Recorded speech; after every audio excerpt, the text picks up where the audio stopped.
What's going on, everybody? Joe McCall, Real Estate Investing Mastery Podcast. Glad you're here. What's up? Hello. Hey, got something cool for you today on this podcast. We're going to be interviewing a good friend of mine, Zack Boothe.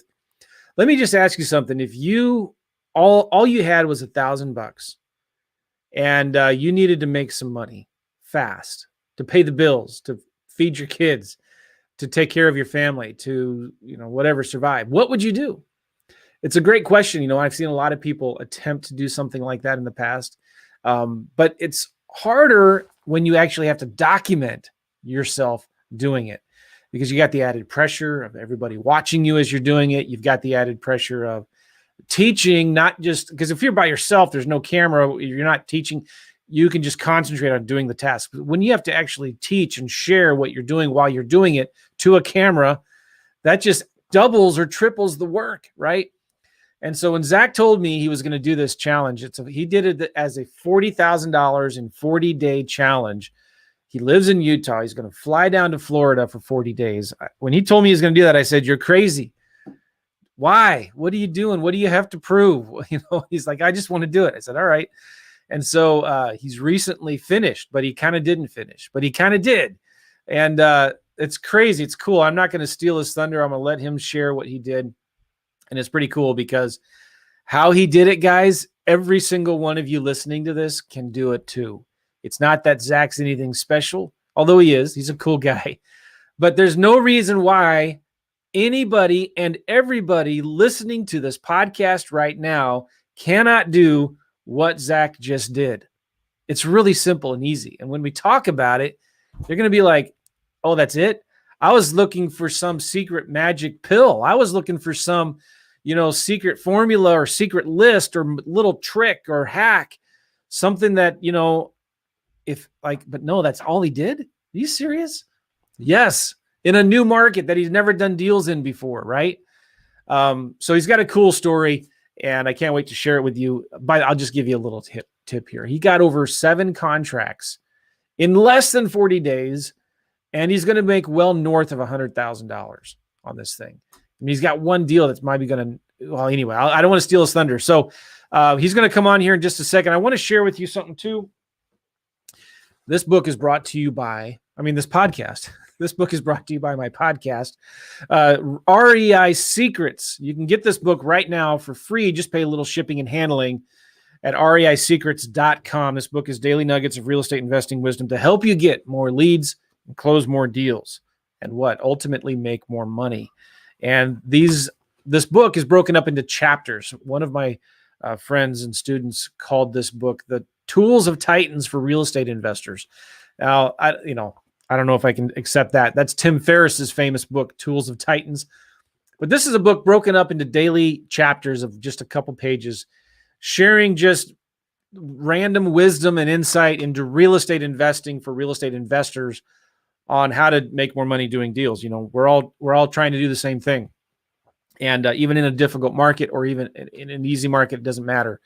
Learning these little simple REI secrets can help you explode your business. So this is a great book. You should get it, and you can get it for free. Just pay shipping and handling. You can't get it on Amazon, so don't even go there. Go to reisecrets.com. Shipping, I think, is $7 or $8. Not sure. I actually lose money on every book that somebody buys. But when you buy the book, I'm going to give you some opportunities to upgrade and get some other cool special bonus things. And I'll also catch your email so you can be on my newsletter. I email my list every single day. Cool things that I'm learning, things that I'm doing, announcements for videos and for podcasts. And cool. So go to reisecrets.com. I promise I will spam you. No, I'm just kidding. I will email you every day. And if you don't like the emails, just unsubscribe. But I will promise you this. I will sell you stuff. So that's just the way business works. And if you don't, anyway, just being honest with you. We got Zack Boothe in the house. Zack, how are you? Doing good. Thanks for having me, Joe. Really I'm glad you're here. You're in Utah right now. You were in Florida. Yep. All right. So you've been on my podcast before talking about driving for dollars, and you're really good at it. And it's really not that hard, is it? And Not really, no. So you told me a long time ago, I'm gonna do this 40-day thing. And I thought, okay, cool, man. I said, go for it. That's awesome. And I thought he's crazy because it's going to be way more work than he thought it was going to be. And hopefully he makes some money on it. But you actually did really, really well with it. There was a lot of things that were challenging that you weren't expecting. So I wanted to get you on the podcast to talk about it. So first, give a little background of who you are. Where are you at, and how did you get into real estate, real quick?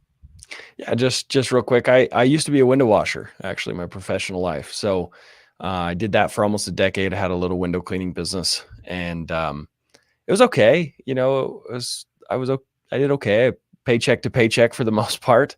And you know, the outside looking in, it looked like I was more successful than I probably was. And you know, I had 3 trucks and 13 employees, and I worked very hard. You know, I started that business actually when I was 17 years old. I was doing that while I was in high school, and I was very proud of it. I learned a lot of awesome life lessons. I learned about how to build a business and manage people, and I got some great things from it. But there was some things that really pushed me out of it. I didn't love it. I didn't love the industry. It wasn't what I aspired to do. I had a business partner eventually after I had run it for about 6-7 years, and we had completely different ideas of where the business should go and what we should do with it. And, you know, I was definitely not providing a life for my family that I wanted. And so I had bought a duplex back in 2011, and I was doing, you know, house hacking, living in one side and renting the other. And was it even called house hacking back then?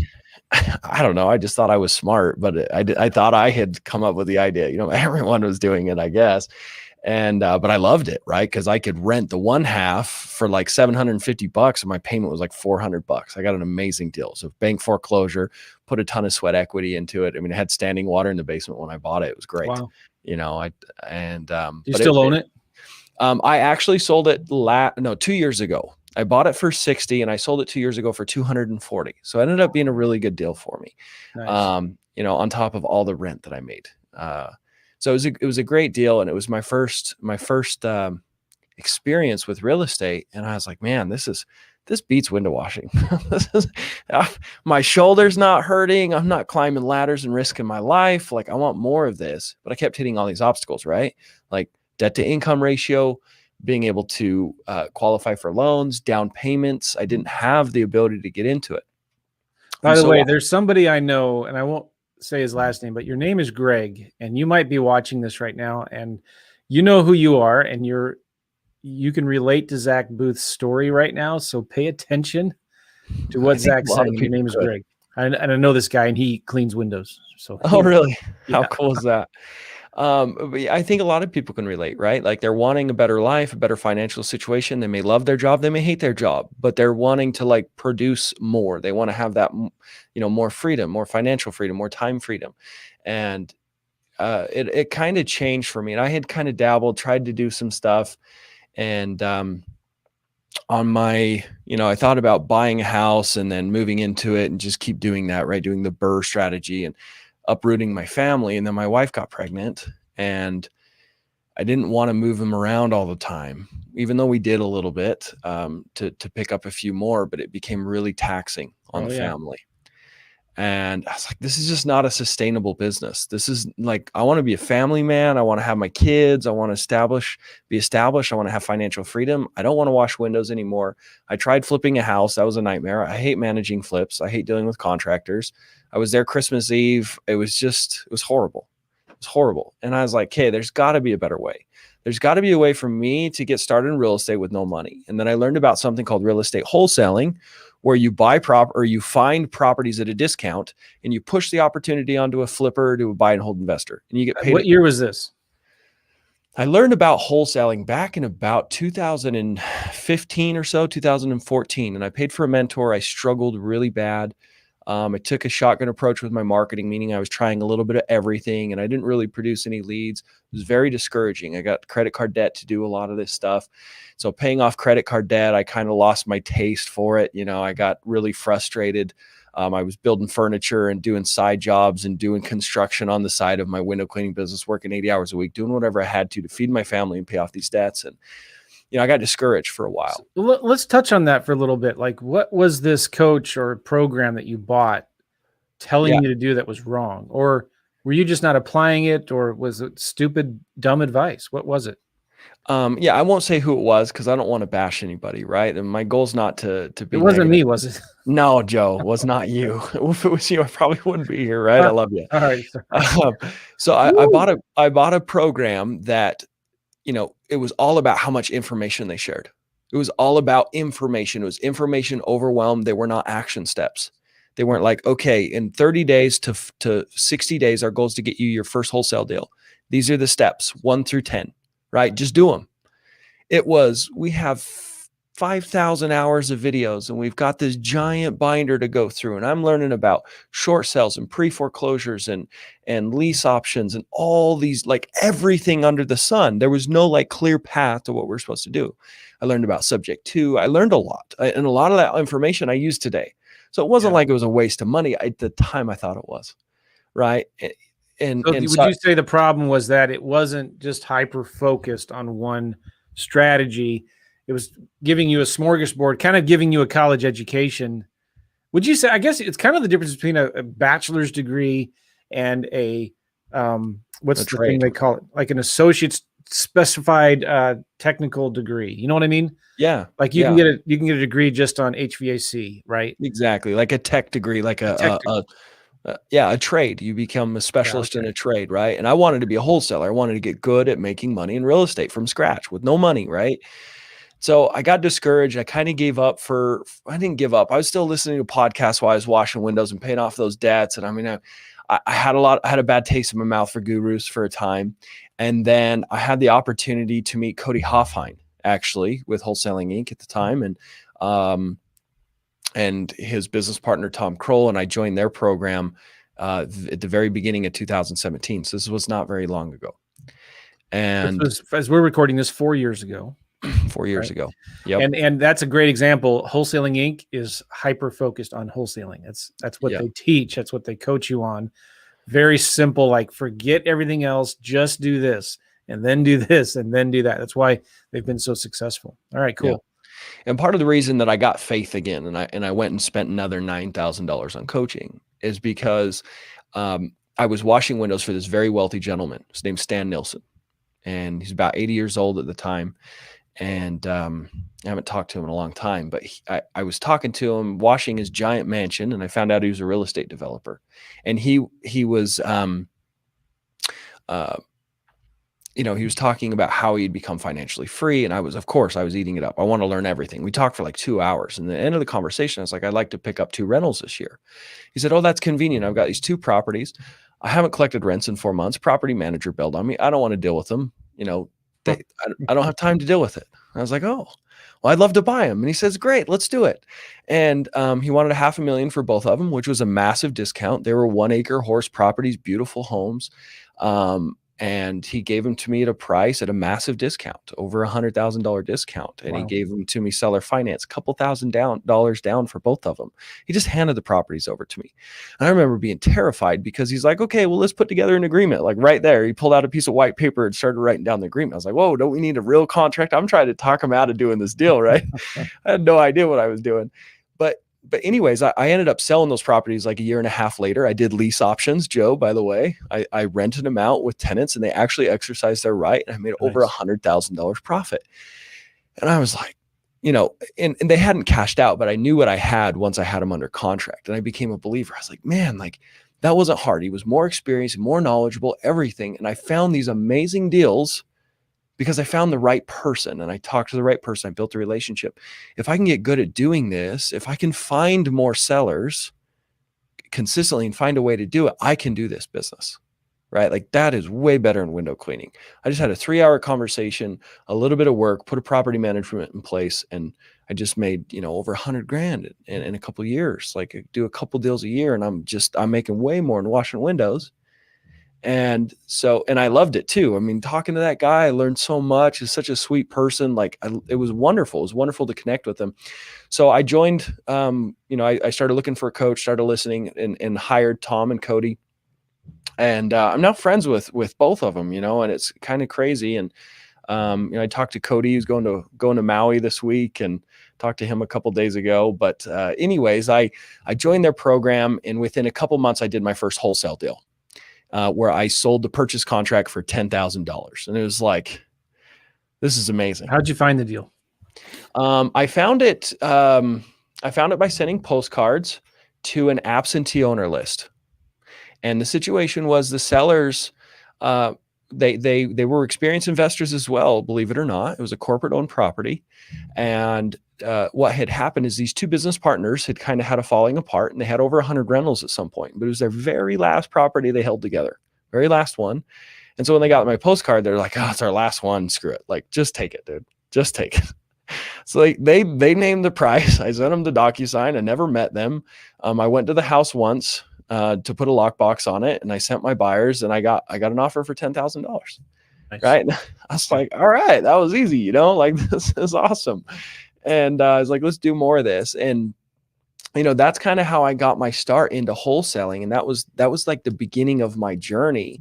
And of course, it's exploded since then. I've had a lot of success, and I got into coaching, and I got into doing driving for dollars out of necessity because I couldn't find deals at some point. But it's been an amazing journey, Joe. It really has. I feel very blessed. Nice.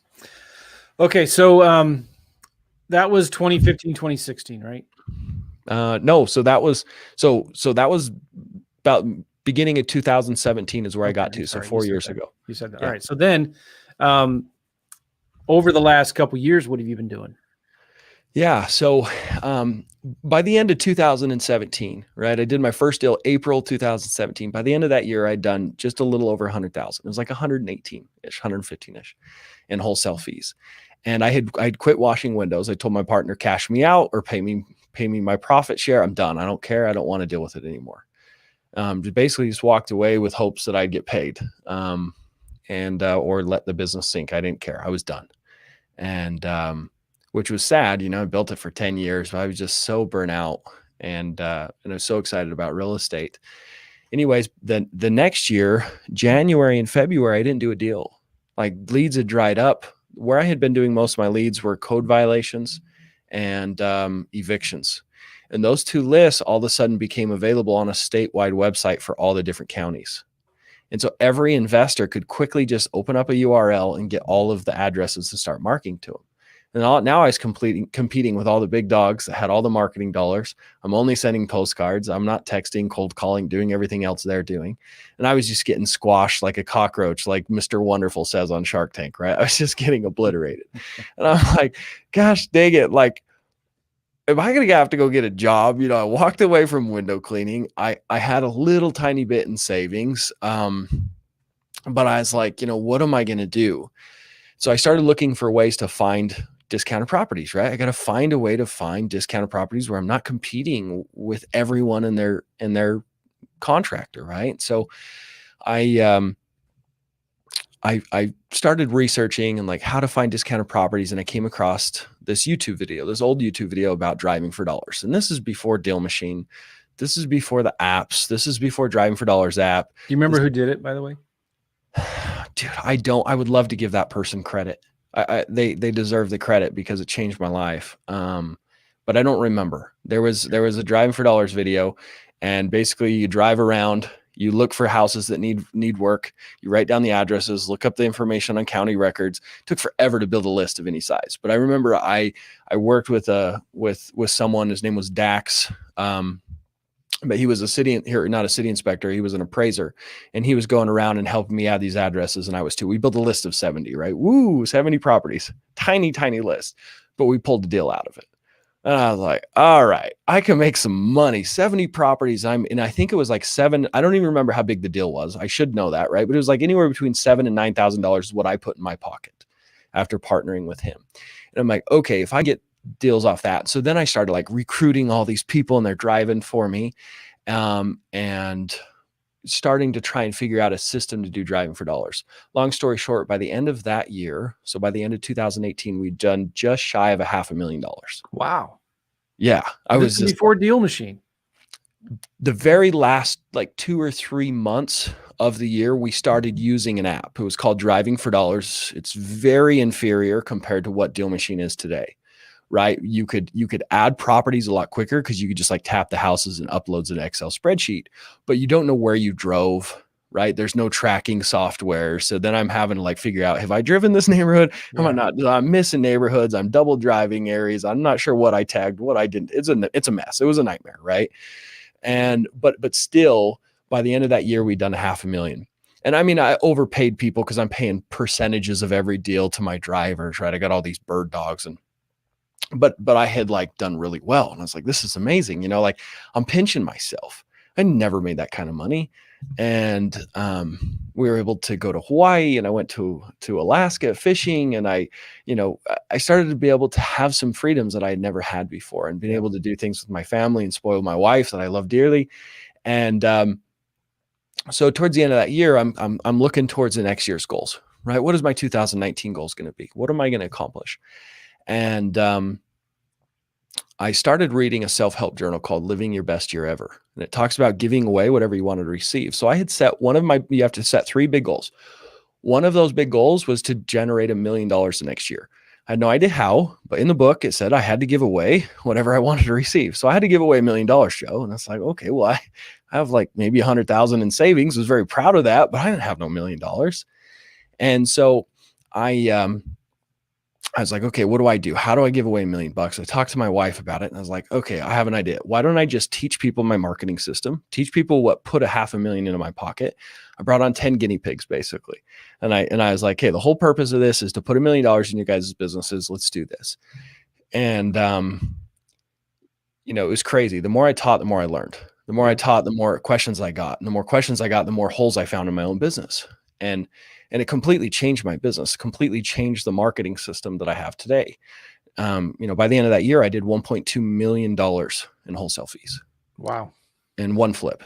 And I was shocked. I was like, this is just mind blowing. I was so grateful. I was so overwhelmed with gratitude. But the most beautiful part of that to me, and what I'm most grateful for, is I fell in love with coaching. I fell in love with seeing someone else be successful. I tell people all the time, your first deal is exhilarating and life-changing. Your second deal is like awesome proof, it's going to happen again and again and again.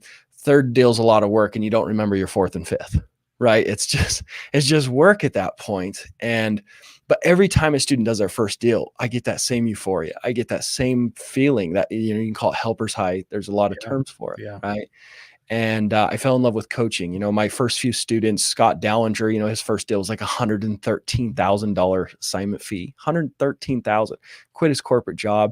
They're doing amazing. He just had his first little boy, George, and cute family. Super cool.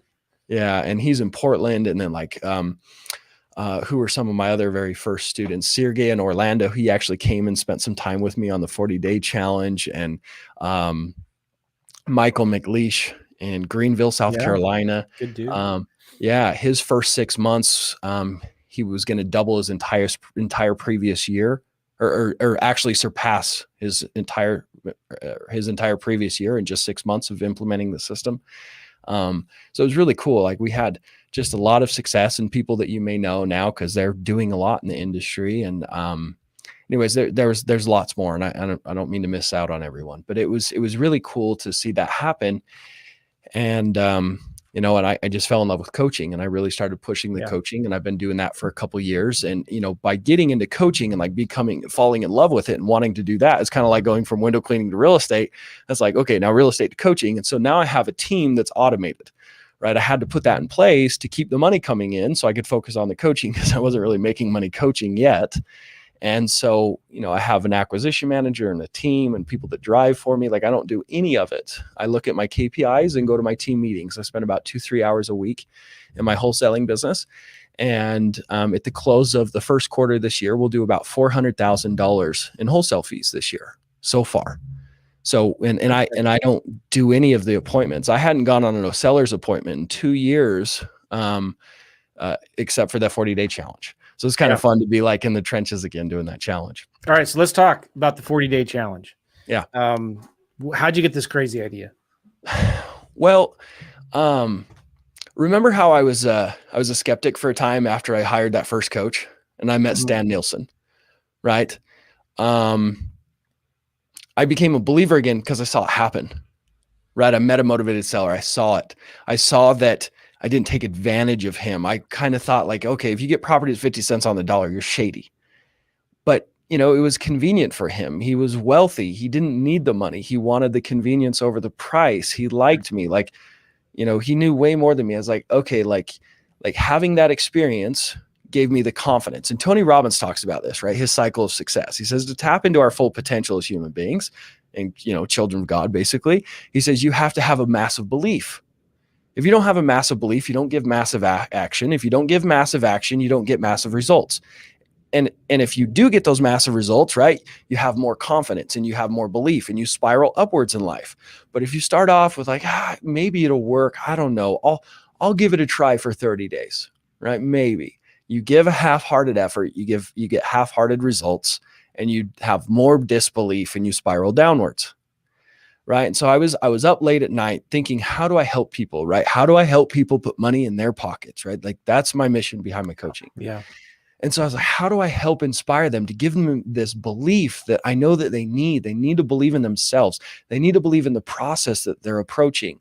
Right. It was about them. It wasn't about me or like showing off what I can do. It was about how do I inspire other people? And I had recently watched Undercover Billionaire, where he'd gone out and taken $100 bill, and his goal was to build $1 million company in 90 days and fly to a whole nother market. Right. And I was like, I loved it. It was inspiring. It made me hungry to like conquer the world. And so I was like, you know what? Like, why don't I do that? Why don't I give other people the opportunity to look over my shoulder and see me interacting with another type of Stan Nilsson, right? Talking to sellers and seeing that it's hard work and you have to be frustrated and, and want to cry and want to give up. But if you push hard and follow these action steps, you can be successful. So that's why I did it. I wanted to give belief to people that they could do it. I think sometimes they see people like Joe McCall or Tony Robbins, or they see, the Tom Krolls, my mentor, like they see these very successful people and they go, they're made different, right? They're special. They're celebrities. They're, because I remember, Joe McCall is a celebrity to me, and I would listen to podcasts and like these people were like, they were beyond what I could reach. And I wanted people to like see that I'm just this goober dude that really does not know that much about real estate. I know more about window cleaning than I do about real estate, right? Yeah. But I'm still able to do this. So that's the whole point of it. That's why I did it. That's why I want people to watch the challenge. It's for them. It's not for me. It's not for me to sign up more students. It's not for, of course that's going to happen, but that's not the purpose. The purpose is to help other people. And my hope especially is if you have a dream, a type of business or something that you've had a desire to do, go do that. Don't do real estate, right? I want to inspire people to go for their dreams. That's my ultimate goal in life. Yeah. So that's why I did it. All right, cool. So you were in Utah. You decided why and how'd you pick Florida? Well, it was winter time, and I'm not even kidding. It's winter time. I'm not impressed anymore. If you would have picked like Fargo, North Dakota in the winter, then I would be impressed. If I was gonna go embrace the suck, I was gonna have some sunshine to make it a little easier. Whatever. All right. So what market in Florida did you pick? I picked Tampa. I was actually going to go out on close to Port St. Lucie so I could be close to Tom, so I could hang out with him a little bit while I was there. But I was like, you know what? If I'm going to go to a new market, I'm going to do all of the legwork to basically open a new market, right? I'm going to build the cash buyers list and the title company and the attorney and all the foundational pieces. And if I'm going to do all that work, why don't I just open a new market? Why don't I replace myself? And so I was like, well, let's do a bigger metropolitan area. So I have more houses. So ultimately, it could be a long-term sustainable business there. How many kids do you have? I have two. All right, wife and two kids. Mm-hmm. And you're going to leave them for 40 days. This isn't like you're flying down there for a few days and coming back and going back and forth, right? Yeah. You're going to stay down there in Florida by yourself in a hotel? What'd you stay in? We rented Airbnb. The plan was, 40 days without my family was tough enough. The plan was the first month I'd be by myself, and my wife's from Brazil. So they actually flew down to be with my in-laws for those first 30 days. And then she was supposed to fly back and be with me the last 10 days. And I missed them so bad. That was the hardest part of the entire challenge. That sucks. I've done it before. Like 2 or 3 days is hard enough without your wife and kids. Oh, I have so much respect for our armed forces and our first responders and people that spend so much time away from their family. Like I got very emotional and cried about it, thinking about it a few times, about those people that leave their families for months at a time frequently.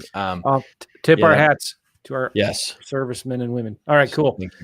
All right. So you stayed in an Airbnb most of the time then? Yep. Yeah. I was in an Airbnb just in between, like, it's a little place called Brandon and Tampa. Just stayed in a little Airbnb there. So now you brought $1,000 with you. Did that $1,000 cover your Airbnb or? No, nope. It covered my marketing. I wanted to show it covered marketing. It didn't cover housing, didn't cover my car, gas, those kinds of things, or cell phone. All right. Yep. So your goal was to make 40 grand in 40 days in a new market. You chose Tampa. Your wife and 2 kids are in Brazil. Yep. And their plan was to be there for 30 days and then come back for the last 10 days to hang out with you. Your house in Utah, did you just, you didn't rent it out or anything? You just. No, I didn't want to worry about it. I just turned the water off and closed it up. So then what was your plan to do? And then what did you actually do? Well, I wasn't sure. I mean, the thing is I'd never done this before. Yeah. And I had told everybody about it. So, I mean, everyone knew, and I was doing lives on it and uploading content before I ever even got home. And I didn't know if I'd be successful. I knew that I would do what I teach, right? Which is, first of all, build a list of people that wanted to sell their house at a discount, or higher chances of people that want to sell their house at a discount. So doing driving for dollars, I drove around, found those ugly houses. And I thought my text message and or just do cold calling.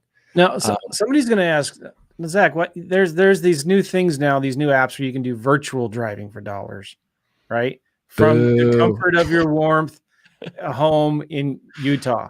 Yeah. Why can't you just do virtual driving for dollars using Google Maps Street View in Tampa? Yeah, that's a great question. So it sounds sexy, right? And it makes sexy content for a YouTube video, right? Yeah. Oh, we do virtual driving for dollars. It's so easy. It doesn't work, guys. So we've tested it. We've split tested it. And the reason it doesn't work, I'll tell you why I don't think it doesn't work. It doesn't work because the numbers don't work, right? They just don't add up. You don't make money. Data, not drama. Exactly. So we've tested it. We've had students do it. It's fun. Kind of funny side story is I had a student like, Zach, your system's not working. And I'm like trying to dig into his business. What's going on? And I found out he's doing virtual drive for dollars. So I was like, dude, you got to do what I tell you to do to be successful. Yeah. Anyways, many times. So why doesn't it work, do you think? Yeah, the issue is the Google Maps images are old, right? They don't drive by every week, right? If they did, that would be fantastic. Use it. But it's not new enough data. In my market, I actually redrive every single neighborhood every 6 months, right? That's more often than they are, than Google Street Images. Yeah. And the reason is you're trying to catch properties that currently have physical signs of neglect. And you really want to catch those properties that are actually not in terribly bad shape, but they look vacant.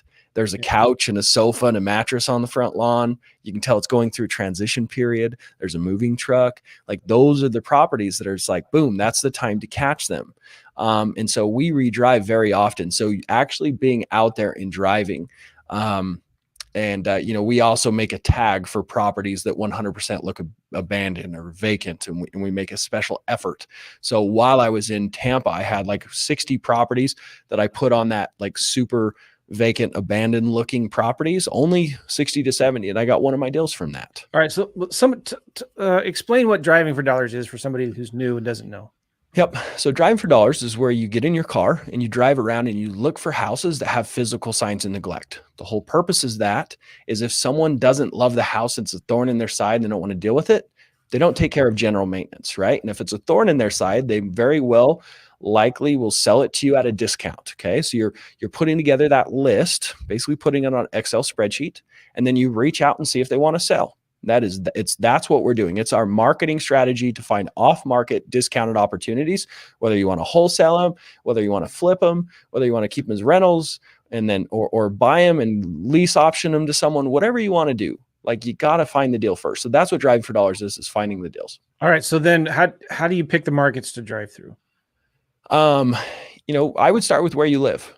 So a lot of people are like, oh, does it work where I live? And it's like, the whole point of going to Utah to Florida was to show that it doesn't only work in Utah. And also, it doesn't only work in Florida. I have students all across the country where it works. So my advice is this: if you have a population, preferably of 100,000 people or more within a 20-mile, 10-mile radius, that's a great area, right? There's houses being flipped, there's houses being rented, there's investors. You can do this in that area. If you need to drive an hour to a little bit bigger metropolitan area to do this, you can do this. I've actually found that your outskirting markets outside your main metropolitan areas, like if you're in Dallas, drive a little bit outside of Dallas into some of the smaller suburban areas where people are not marketing to. Like, they're not on the generic list. You drive through and 5, 10, 20 to 100 rundown properties, you might make pretty darn good money off that little tiny list. All right. So you drive around, and there's an app that you like to use called Deal Machine, right? Deal Machine. Yep. We're currently using Deal Machine. All right. So then what do? You find a vacant house, and does this app, I'm asking these questions for somebody who doesn't know. What does this app do and help you with? Yep. So Deal Machine is an app that allows you to add properties quickly. And what that means is basically when you open up this app, it'll have kind of a street image, kind of like Google Maps. So how Google Maps on your phone, you can see where you're driving, you can see the houses. It's kind of the same technology, right? But then you see, let's say you're driving through the neighborhood, you're looking at your map and you're looking at the houses, and you see a house that needs love that you would like to market to and see if they want to sell. So what you do is there's a couple different versions, a couple ways to capture that house. You can take a picture of the house. You can, there's some parts of Deal Machine we don't use, right? So we don't use that. We use what's called the tap to add. So you have to set that in your settings, and all you have to do is touch the house on the screen, and it'll take all of the information of the owner and upload that into an Excel spreadsheet for you. So then you can have that nice Excel spreadsheet, and you can add 30 to over 100 properties every single hour of driving around. That's what we do. Right. And then once you have that Excel spreadsheet, you can export it out and have this nice, clean Excel spreadsheet. Or within Deal Machine, you can send postcards to it. You can call it. You can, whatever you need to do, you can all be done within Deal Machine. We don't use all of those functions. We do export out our list and get phone numbers elsewhere and send postcards elsewhere, just for a little bit better pricing. But yeah, that's how we have it set up. And it tracks where you drive. So you're not driving the same streets. It tells you. Yes, you have to. That's an option that you can have. But yes, 100%, that is a huge function. So we'll hit start drive, and then it'll highlight the streets. It'll color them for you. And the cool part about this is, since I redrive those markets every 6 months, it color coordinates how long ago you drove it. So your driver that you hire, because I don't want to do this forever, right? Neither will you. You can hire someone. It's going to be very easy for them to look at the map and go, okay, what hasn't been driven in 6 months, right? And they go drive that area, and it'll refresh the color code that it's been driven. So it's a really good way to stay organized. What needs to be driven? What hasn't been driven in a while? So it's very, very awesome. I'm thinking, as you're talking about this, is I could have my boys do that. At least one of them, who's 17, right? Yep. I could pay him hourly rate or buy a deal, percentage of a deal, couldn't I? Using a Driving for Dollars app. He's a good driver. Yeah, what a great idea. All right. So Deal Machine can skip trace these leads for you and send letters for you, right? But you prefer just to save a little bit of money. There's other services that you use that will save you a little money on the skip tracing, right? Yeah. Okay. Yeah, you can do it in there. So how long do you typically drive a day? Or when you were in Florida, how many hours did you drive a day? I tried to call during prime times.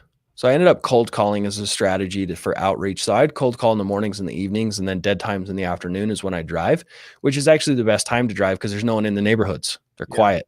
So you don't have cars pulling in and out. You don't have kids playing in the street. It's just really easy, and it's the safest time to drive too. Okay. So I would drive a couple hours a day and cold call about 4 hours a day. 5 hours a day or more. But you got to keep in mind, while I was doing this challenge, I still have my coaching business, all my students that I'm serving, and I'm still kind of sitting in and listening on team meetings and looking at KPIs for my wholesaling business and helping answer questions there. So I'm still running 2 businesses while I'm basically starting a new business. Which is crazy. So, and also you have a camera guy with you the whole time, right? Yes. And that was another challenge in and of itself. Would you agree? Oh, it was the worst, dude. I hated it. Like I love my camera guy. But the problem was, it's like, okay, I'm going to go do this. And I had to be like, wait to get the shot and like, hey, like, hold on, don't come outside yet. I'm going to get you walking up. We got to do the interview. We got to tell people what we got going on. I was like, I'm just wanting to get stuff done. Cause I've got, I'm putting a square peg in a round hole all day, every day. It was tough. It was very tough. All right. So, you would cold call in the morning, drive for dollars about 2 or 3 hours a day, and then cold call in the evening. If you were to drive for 2 or 3 hours, how many houses would you typically get in that 2 or 3 hour window?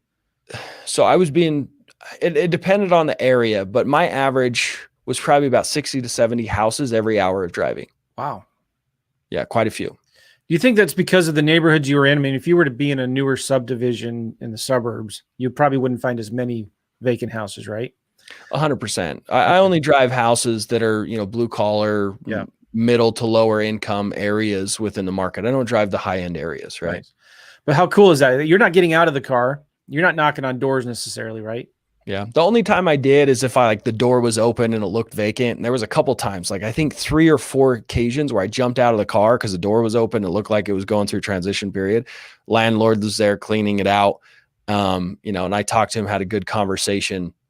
They weren't deals, they weren't opportunities, but yeah, you can jump out of your car and talk to people. I have a student in Orlando that does a ton of that does a lot of door knocking, especially when he was starting out in his first couple months. Door knocking, he made like 30 grand. So it can be done. Door knocking. It's just, it's not the most time efficient, but it's free, right? Like you don't have to pay for marketing. Okay. So you were driving for dollars, and then you'd get the phone numbers in a spreadsheet. You'd skip trace them. Even if the owners were LLCs, were you still skip tracing those? Yes, 100%. All right, and you'd get phone numbers of the owners of these vacant houses. And then what would you use to cold call them?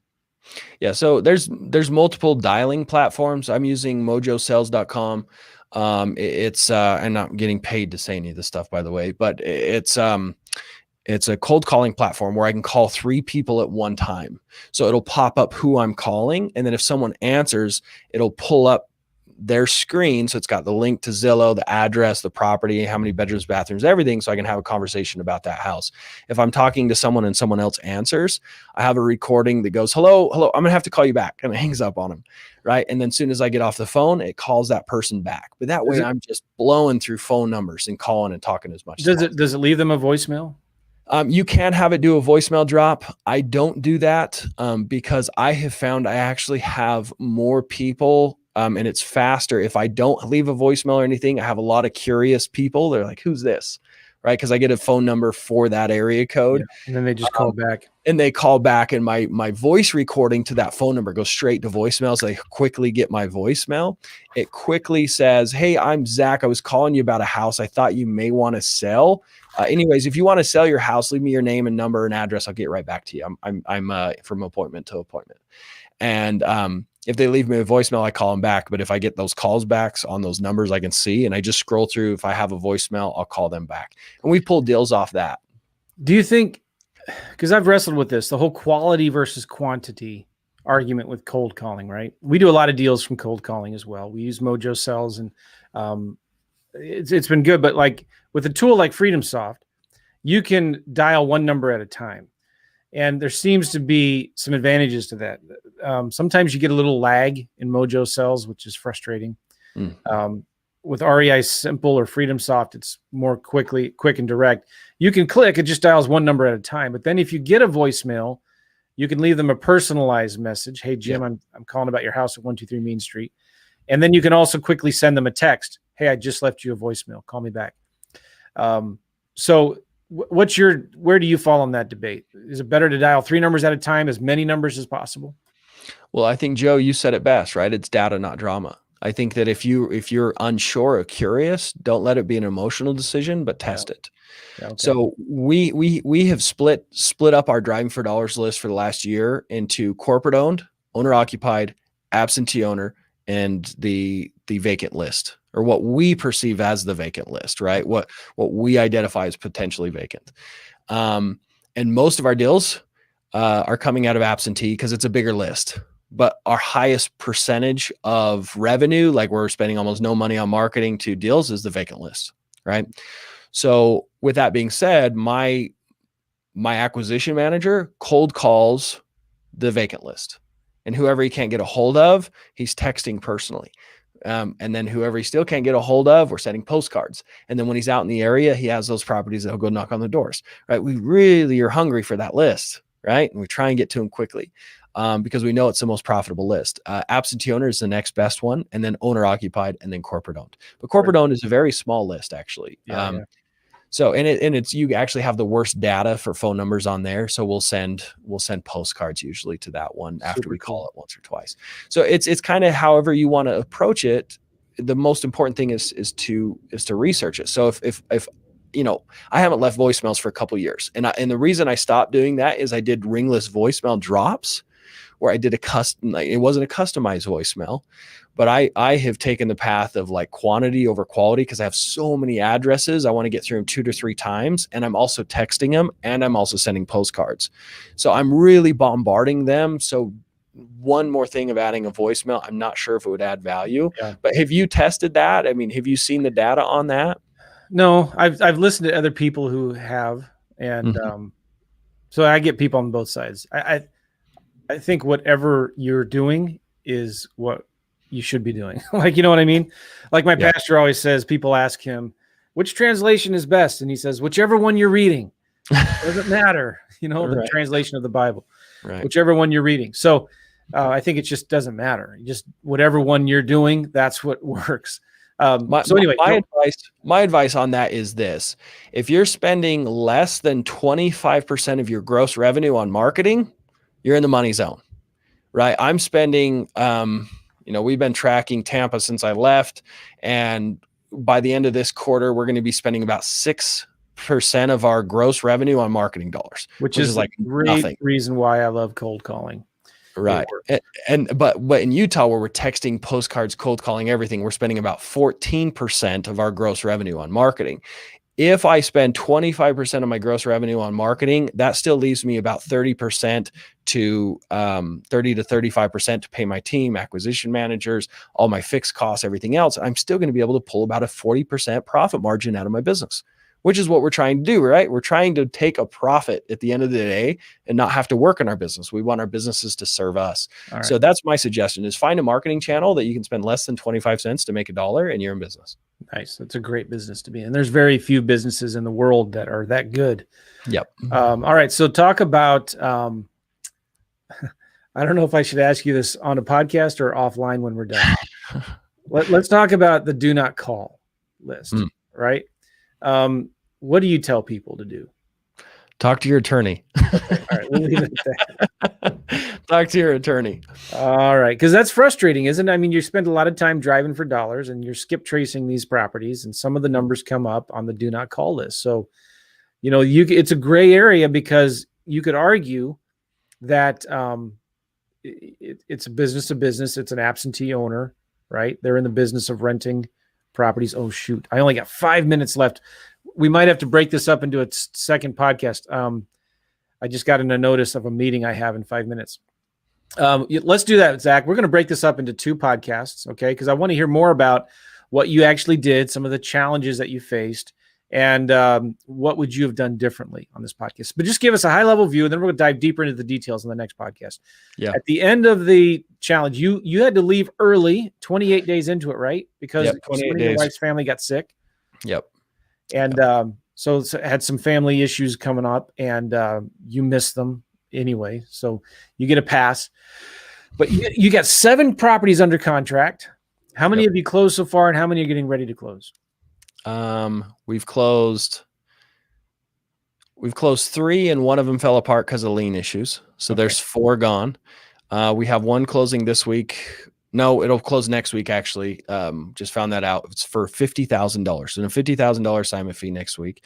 So that's 5, and then I've got one closing next week as well. That's 12,500, and I have one that might be another 20 days or so because it's in a probate situation. We got to finalize probate. We're going to make anywhere between 15 and 30. But I mean, I made well over $100,000 on the challenge. I mean, That is awesome. it's awesome. I mean, and maybe we don't need to do another challenge. Maybe we just invite people to go watch the challenge, and all the videos are on YouTube, right? And where can they find that?